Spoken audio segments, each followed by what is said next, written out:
भारत में तुष्टीकरण की राजनीति का विष-बीज कितना पुराना है इसको थोड़ा सा समझना हो और उसने इस देश का कितना अहित किया है, नुकसान किया है, ये समझना हो तो केवल वंदे मातरम का इतिहास उठाकर देख लीजिए, आपको पता लग जाएगा। फूट डालो और शासन करो की जो अंग्रेज़ों की नीति थी उसका शिकार हमारे बड़े बड़े नेता भी किस तरीके से हुए और किस तरीके से स्वतंत्रता के संग्राम को भी हिंदुओं और मुस्लिमों के और बंगाल के और महाराष्ट्र के और दक्षिण के और उत्तर के संग्राम में परिवर्तित करने की साजिशें इस देश में हुई, उसके विस्तार में जाने का ये वक्त नहीं है, लेकिन संकेत काफ़ी है। 7 नवंबर 1875 को रचा गया बंकिम चंद्र चटर्जी का ये महागीत, जिसने राष्ट्र में स्वतंत्रता संग्राम में ऊर्जा का प्रवाह किया, प्राण का संचार किया, सोई हुई जनता को जगाया, और वही 1882 में आनंद मठ के उपन्यास में आकर और अधिक, और जिस पर ब्रिटिश सरकार ने प्रतिबंध लगा दिया, उस पर प्रतिबंध लगाने वाले किसकी तरफ है, इस सवाल का जवाब आपको सब कुछ बता देगा। ब्रिटिश सरकार उस गीत से इतनी भयभीत हो गई कि इसको गाने पर प्रतिबंध लगा दिया,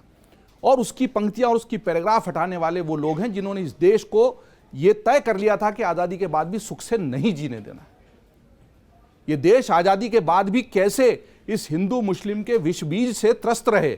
इसकी जो साजिश रची गई है वो तब रची गई है जब इस गीत को प्रश्न चिन्ह के दायरे में खड़ा कर दिया।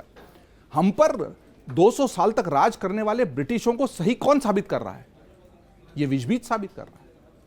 जिस गीत के पीछे पूरा देश खड़ा था, उन्होंने कभी सोचा ही नहीं था कि इसमें हिंदू और मुस्लिम अंश हैं, वो डाले गए हैं, साजिशन डाले गए हैं, और आज तक हम इसको नहीं समझ पा रहे हैं।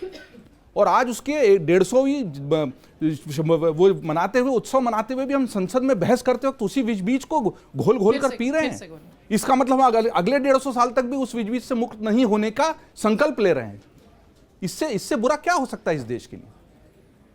जिस गीत को आजादी का प्रेरणा स्रोत बनाकर आगे तक याद रखा जाना चाहिए था, और यह भी एक राजनीति ही रही कि वो राष्ट्रगान नहीं बनकर राष्ट्रगीत बनकर रह गया,